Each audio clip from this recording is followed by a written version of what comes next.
Hello, നിങ്ങൾക്ക് എല്ലാവർക്കും Shiny Xavier YouTube പേജിലേക്ക് ഒത്തിരി സ്നേഹത്തോടെ വീണ്ടും സ്വാഗതം. ഇന്ന് ഞാൻ നിങ്ങൾക്ക് വേണ്ടിയിട്ട് തയ്യാറാക്കുന്നത് എല്ലാവർക്കും, മുതിർന്നവർക്കും കുട്ടികൾക്കുമൊക്കെ ഒരുപോലെ ഇഷ്ടമാകുമെന്ന് 100% ഉറപ്പുള്ള 2 പൊട്ടറ്റോ വെച്ചിട്ട് നമുക്ക് പെട്ടെന്ന് തയ്യാറാക്കാൻ പറ്റുന്ന ഒരു ഹാഷ് ബ്രൗൺ എന്ന് വേണമെന്നുണ്ടെങ്കിൽ പറയാം, അല്ലെ പൊട്ടറ്റോ പാറ്റി എന്ന് പറയാം, ഉരുളക്കിഴങ്ങ് വട എന്ന് വേണമെന്നുണ്ടെന്നുണ്ടെങ്കിൽ പറയാം. അതിന് വേണ്ടിയിട്ട് ഞാനിവിടെ എടുത്തിരിക്കുന്നത് 2 നല്ല വലിപ്പമുള്ള 2 പൊട്ടറ്റോ ആണ്. നമ്മളുടെ കയ്യിൽ ഗ്രേറ്റർ ഉണ്ടെന്നുണ്ടെന്നുണ്ടെങ്കിൽ എല്ലാ വീട്ടിലും ഇപ്പം ഗ്രേറ്റർ ഉണ്ടാകുമല്ലോ. ആ ഗ്രേറ്ററിൽ വെച്ചിട്ട് നന്നായിട്ടൊന്ന് ഗ്രേറ്റ് ചെയ്തെടുക്കണം. അത് തീരെ അങ്ങ് ചെറുതായി പോകരുത്. ഗ്രേറ്റ് ചെയ്യുമ്പോൾ ഒരു ഇച്ചിരി വലിപ്പത്തിൽ വേണം. അതായത് കുറച്ചിങ്ങനെ ഒന്ന് അമർത്തി ഗ്രേറ്റ് ചെയ്താലേ ഈ ഒരു വലിപ്പത്തിൽ കിട്ടുകയുള്ളൂ. അല്ലെന്നുണ്ടെങ്കിൽ അത് വളരെ ചെറുതങ്ങായിപ്പോവും. ചെറുതായാലും കുഴപ്പമില്ല, പക്ഷേ കുറേ കൂടെ ക്രിസ്പി ആയിട്ട് കിട്ടാനായിട്ട് ഈ ഒരു വലിപ്പത്തിൽ ചെയ്തെടുക്കുന്നതാണ് നല്ലത്. ഇനിയിപ്പോൾ നമുക്ക് ചെയ്യാനുള്ളത് എല്ലാം ഗ്രേറ്റ് ചെയ്ത് കഴിയുമ്പോഴത്തേക്ക് നിങ്ങൾക്കറിയാമല്ലോ, പൊട്ടറ്റോ ഇരുന്ന് കഴിഞ്ഞ് കഴിഞ്ഞാൽ പെട്ടെന്ന് അതിൻ്റെ നിറം മാറും. ഇത് ഞാൻ തുടക്കക്കാർക്ക് വേണ്ടിയാണ് പറയുന്നത്. നല്ല തണുപ്പുള്ള വെള്ളത്തിൽ, അതായത് ഫ്രിഡ്ജിലിരുന്ന വെള്ളത്തിൽ 2-3 പ്രാവശ്യം നമുക്ക് ഇതുപോലെ ഒന്ന് ഞെരടി കഴുകണം. ആദ്യം ഒരു പ്രാവശ്യം ഞെരടി കഴുകിയിട്ട് ഇതുപോലെ ഞെക്കിപ്പിഴിഞ്ഞ് വേറൊരു പാത്രത്തിലോട്ടിടണം. അങ്ങനെ 2-3 പ്രാവശ്യമെങ്കിലും വെള്ളം മാറ്റി ഇതുപോലെ ഒന്ന് ഞെക്കിപ്പിഴിഞ്ഞിട്ടിട്ട് വേണം നമുക്ക് ഇതിലോട്ട് വേണ്ട മറ്റു കാര്യങ്ങൾ ചേർക്കാനായിട്ട് കേട്ടോ. അപ്പോഴൊക്കെ ഞാനൊരു കാര്യം പറഞ്ഞോട്ടെ, എൻ്റെ ഈ ചാനലും എൻ്റെ ഈ റെസിപ്പിയൊക്കെ ആദ്യമായിട്ട് കാണുന്ന ആരെങ്കിലുമൊക്കെ ഉണ്ടാവുമല്ലോ. അപ്പോൾ അവരോടാണ് ഞാൻ പറയുന്നത്, എൻ്റെ ചാനലിൽ ഒരുപാട് നല്ല നല്ല റെസിപ്പികളുണ്ട് കേട്ടോ. അപ്പം നിങ്ങൾ അതൊക്കെ ഒന്ന് പോയി ചെക്ക് ചെയ്തിട്ട് നിങ്ങൾക്ക് ഇഷ്ടപ്പെടുകയാണെന്നുണ്ടെന്നുണ്ടെങ്കിൽ എൻ്റെ ചാനലൊന്ന് സപ്പോർട്ട് ചെയ്യാൻ മറക്കല്ലേ. വളരെ പെട്ടെന്ന് തയ്യാറാക്കാമെന്ന് നിങ്ങളോട് പറഞ്ഞേ. അതുപോലെ തന്നെ വളരെ കുറച്ച് ചേരുവകളുമേ ഉള്ളൂ. നമ്മുടെ വീട്ടിലുള്ള സാധനങ്ങളൊക്കെ തന്നെ നമുക്കിതിനകത്ത് ചേർത്താൽ മതിയാവും. ഇപ്പം അതിലേക്ക് ചേർത്ത് കൊടുത്തിരിക്കുന്നത് മീഡിയം വലിപ്പത്തിലുള്ള ഒരു സവാളയുള്ളി കുഞ്ഞായിട്ട് അരിഞ്ഞതും, ഒരു നല്ല പച്ചമുളക് കൊച്ചായിട്ട് അരിഞ്ഞതും, 1 ടേബിൾ സ്പൂൺ കോൺഫ്ലോറും, 4 ടേബിൾ സ്പൂൺ മൈദയും, 1/4 ടീസ്പൂൺ ഉപ്പുമാണ് കേട്ടോ. നമ്മൾ ഈ ഉരുളക്കിഴങ്ങ് ഞെക്കിപ്പിഴിഞ്ഞെടുത്തത് കൊണ്ട് തന്നെ അതിനകത്ത് അധികം വെള്ളമയം കാണത്തില്ല. അപ്പം നമുക്കെല്ലാം ഒന്ന് യോജിപ്പിച്ചെടുക്കണമല്ലോ. അത് തന്നെയല്ല, കുറേ കൂടെ ഒന്ന് ടേസ്റ്റും കിട്ടാനായിട്ട് ഒരു മുട്ടയും കൂടെ അതിലേക്ക് പൊട്ടിച്ചിട്ടിട്ട് ഞാൻ വലിയ സ്റ്റൈലിൽ സ്പാച്ചുല ഉപയോഗിച്ചൊക്കെ ഒന്ന് എല്ലാം ഒന്ന് ചേർക്കാമോ എന്ന് നോക്കി.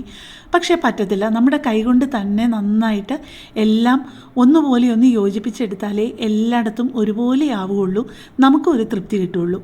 ഇത് എനിക്ക് ഇൻസ്റ്റാഗ്രാമിൽ നിന്ന് ഞാൻ ഇൻസ്പയർഡ് ആയിട്ട് ഞാൻ ഉണ്ടാക്കുന്ന ഒരു റെസിപ്പിയാണ്. പക്ഷേ ഞാനിങ്ങനെ ഉണ്ടാക്കിക്കൊണ്ടിരിക്കുമ്പോൾ അതും കൂടെ ചേർത്താലോ ഇതും കൂടെ ചേർത്താലോ എന്നൊക്കെ ഇങ്ങനെ തോന്നിയിട്ട് ഞാൻ 2-3 സാധനങ്ങളും കൂടെയൊക്കെ ചേർത്തിട്ടുണ്ട് കേട്ടോ. ഉപ്പ് ഞാൻ 1/4 ടീസ്പൂണാണ് ഇട്ടിരിക്കുന്നതെന്നുണ്ടെന്നുണ്ടെങ്കിലും നിങ്ങൾ നിങ്ങളുടെ പരുവത്തിനനുസരിച്ച് ചേർത്തോണേ. 1/4 ലെവൽ ടീസ്പൂണാണ് ഞാൻ ഇട്ടിരിക്കുന്നത്. ഇനിയിപ്പം ഞാനതിലോട്ട് ചേർക്കാൻ പോകുന്നത് വളരെ പൊടിയായിട്ട് അരിഞ്ഞ് ഒരു 1/4 കപ്പ് മല്ലിയിലയാണ്. ആദ്യം നമ്മൾ 1/2 ടീസ്പൂൺ ഉപ്പാണ് ചേർത്ത് കൊടുക്കുന്നത്. ഇപ്പം ഈ ഒരു 1/4 ടീസ്പൂണും കൂടെ ചേർത്തിട്ടാണ് ഞാൻ 1/4 ടീസ്പൂൺ ഉപ്പെന്ന് പറഞ്ഞത് കേട്ടോ. ഇത് നല്ല പാകത്തിനുള്ളതായിരുന്നു.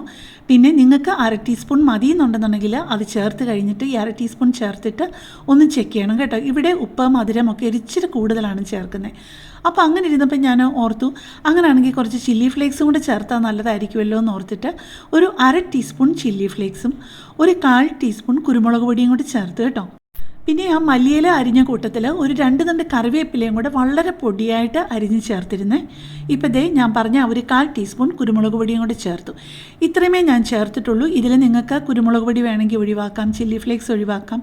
കാരണം നമുക്ക് പച്ചമുളകും മല്ലിയിലയും എല്ലാം കൂടെ വരുമ്പോഴേക്ക് നല്ലൊരു ഫ്ലേവർ ആവും. പിന്നെ വേണമെന്നുണ്ടെന്നുണ്ടെങ്കിൽ നിങ്ങൾക്ക് ഇഞ്ചിയുടെ ഫ്ലേവർ ഇഷ്ടമാണെന്നുണ്ടെന്നുണ്ടെങ്കിൽ വളരെ പൊടിയായിട്ട്, അത് പക്ഷേ വളരെ പൊടിയായിട്ടേ അരിയാവുള്ളൂ കേട്ടോ.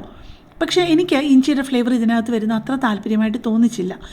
ഇനിയിപ്പം പരന്ന ഒരു പാനിൽ നമുക്ക് ഷാലോ ഫ്രൈ ചെയ്യാൻ പാകത്തിന് കുറച്ച് സൺഫ്ലവർ ഓയിൽ എടുക്കുന്നതാണ് നല്ലത്. കോക്കനട്ട് ഓയിൽ ഈ ഒരു റെസിപ്പിക്ക് നല്ലതാവുമെന്ന് എനിക്ക് തോന്നിക്കുന്നില്ല.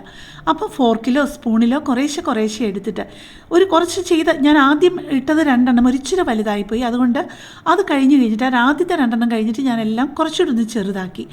കാരണം കാണാൻ ഭംഗിയും നമുക്ക് എണ്ണം കൂടുതൽ കിട്ടുന്നതും അതാണ്. നമുക്കിപ്പം നമ്മുടെ ഫാമിലിക്കുള്ളിൽ എടുക്കാനാണെന്നുണ്ടെങ്കിൽ എണ്ണം കുറഞ്ഞാലും കുഴപ്പമില്ല. പക്ഷെ നമുക്ക് ഗസ്റ്റൊക്കെ വരുമ്പം നമുക്ക് കൂടുതൽ എണ്ണം ഉള്ളതല്ലേ നല്ലത്, പ്രത്യേകിച്ചും കൂടുതൽ ഗസ്റ്റ് ഉള്ളപ്പോൾ. ഇതിപ്പോൾ നമുക്ക് ഈവനിങ് സ്നാക്കായിട്ട് മാത്രമല്ല, നമുക്ക് ഒരു പാർട്ടിയൊക്കെ വരുമ്പം സ്റ്റാർട്ടേഴ്സായിട്ട് എടുക്കാനും ഒക്കെ ഇത് നല്ലതാണ് കേട്ടോ. നിങ്ങൾ ഫ്രൈ ചെയ്യുമ്പോൾ പ്രത്യേകം ശ്രദ്ധിക്കാനുള്ള ഒരു കാര്യം, വളരെ ചെറിയ ഫ്ലെയിമിലായി പോകരുത്, ഒരുപാട് വലിയ ഫ്ലെയിമിലും ആയി പോകരുത്. മീഡിയം ഫ്ലെയിമിൽ വെച്ചിട്ട് വേണം ഇത് തയ്യാറാക്കാനായിട്ട്. ഓരോന്നും ഇതുപോലെ ഇങ്ങനെ കനം കുറച്ച് ഒരു 1/4 ഇഞ്ച് കനത്തിൽ ആ 1/4 ഇഞ്ച് കൂടാതിരിക്കുന്നതാണ് നല്ലത്, ഉള്ളു വേവില്ല കേട്ടോ. ഇപ്പോൾ ദേ ഒരു സൈഡെല്ലാം നമ്മുടെ ഹാഷ് ബ്രൗണ് നല്ല ഒരു കളറിൽ വന്നിട്ടുണ്ട്. ഇത് ശരിക്കും ഹാഷ് ബ്രൗൺ എന്ന് പറയാൻ പറ്റത്തില്ല. നമുക്കിപ്പോൾ പൊട്ടറ്റോ പാറ്റീന്നോ ഉരുളക്കിഴങ്ങ് വടാന്നോ എന്ത് വേണമെന്നുണ്ടെങ്കിലും നമുക്ക് ഇഷ്ടം പോലെ പറയാവുന്നതേ ഉള്ളൂ. ഇപ്പോൾ ആദ്യത്തെ ഈ ഒരു ബാച്ച് മുഴുവനും നമ്മൾ വറുത്ത് കഴിഞ്ഞു. ഇതുപോലെ ഒരു ബാച്ചും കൊണ്ട് ഇടാനുള്ളതുണ്ടായിരുന്നു ഈ 2 പൊട്ടറ്റോ വെച്ചിട്ടുണ്ടാക്കിയപ്പോൾ കേട്ടോ.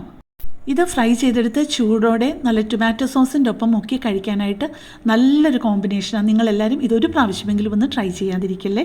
ഒരിക്കലും നിങ്ങളുടെ ആ ഒരു സമയമോ സാധനങ്ങളോ നഷ്ടമാവില്ല എന്ന് ഞാൻ 100% ഉറപ്പ് പറയാം.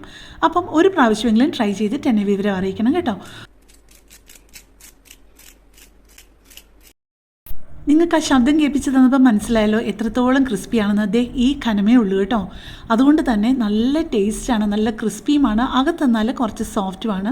ടൊമാറ്റോ സോസ് ഇല്ലെങ്കിൽ പോലും നമുക്ക് ചൂടോടെ ഇത് വെറുതെ കഴിക്കാവുന്നതേ ഉള്ളൂ. അപ്പോൾ കൂടുതൽ നല്ലൊരു വീഡിയോയുമായിട്ട് നമുക്ക് നാളെ കാണാം. താങ്ക്